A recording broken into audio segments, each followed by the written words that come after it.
Chapter 5. A Secret Closet.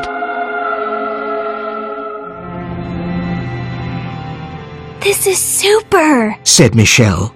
We discovered a secret room. You mean a secret closet, said Nick, moving his flashlight around. It's very small. There were 2 big maps and some newspaper articles on the walls and a diary on an old chair. This is cool, said Bill. I don't think the police knew about this place. And it's probably full of clues, said Nick. The maps on the wall showed the Bermuda Triangle, the sea between Miami, Puerto Rico, and Bermuda. There were red pen marks on the maps. Mr. O'Neill was probably trying to find a particular spot in the Bermuda Triangle, said Nick. Listen to this headline from the Miami Times, said Michelle. Ship with precious cargo disappears in the Bermuda Triangle. Let's see, said Bill, holding up his flashlight. The 3 of them started reading the newspaper article on the wall. A small ship, the Pelican, disappeared in the Bermuda Triangle last week. It was transporting ancient Roman and Greek artifacts bought in Europe by an important American museum. The artifacts are worth millions of dollars, and they are now probably sitting on the bottom of the Atlantic Ocean. I think I understand, said Bill. Mr. O'Neill was probably looking for the ship in the Bermuda Triangle. That's why these 2 maps are marked in the same place. And that's why he went out in his boat with his diving equipment every weekend, added Michelle. But why was he looking for them? asked Nick. That's a good question, said Bill. I'm sure a lot of dishonest art dealers want to find those artifacts and sell them on the black market. It's a big business.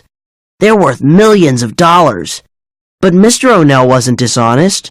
I'm sure he was looking for them for another reason. Michelle started looking through the diary on the chair. Hey, look, she said.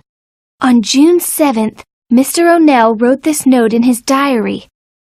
Call Professor Ortega at Florida Historical Museum. That's the day before he disappeared. She paused for a moment and said, Perhaps Mr. O'Neill was working for the Florida Historical Museum, and that's why he was looking for the ship. That's a good explanation. He was an expert scuba diver, said Bill. Is there anything else in that diary? Michelle looked through the pages. On May 31st, he wrote, Blackbeard still following me at sea. Who's Blackbeard? Well, he was a pirate centuries ago. I don't think it's him, said Nick. But Blackbeard could be the name of a boat. The boat that was following him. Perhaps the people on that boat were looking for the artifacts too. Let's go to the port and see if the Blackbeard is there, said Bill. All right, said Nick. But let's go now, it's late. And it's getting very hot in this closet, said Michelle.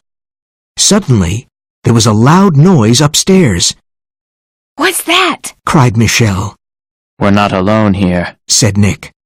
Someone or something is in the house. They stood still for a minute. Well, Michelle, whispered Nick. You're the ghost expert. Whose ghost is upstairs? Oh, stop it, whispered Michelle, who wanted to get out of there. They got out of the secret closet and quickly pushed the wardrobe against the wall. They went upstairs silently and climbed out of the small kitchen window, followed by Rover. When they were outside the house, they heard another loud noise and ran away. Oh, that math test was impossible, said Nick, walking out of Mr. Branson's class angrily. I think he makes math hard for us, said Bill. I couldn't finish the last 2 problems. Me neither, said Nick.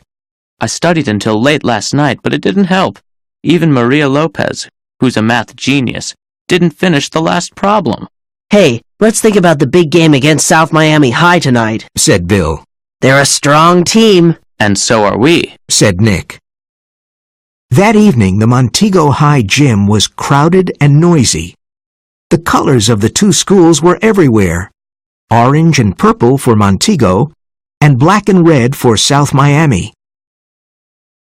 It was an important basketball game, and the local TV station was there to film it. Michelle sat with Juanita and Susan. Mike Anderson and his friends from the football team were sitting behind them, and this made Michelle nervous. I'm happy I wore my new sweater with the school colors, she thought. I hope Mike notices it.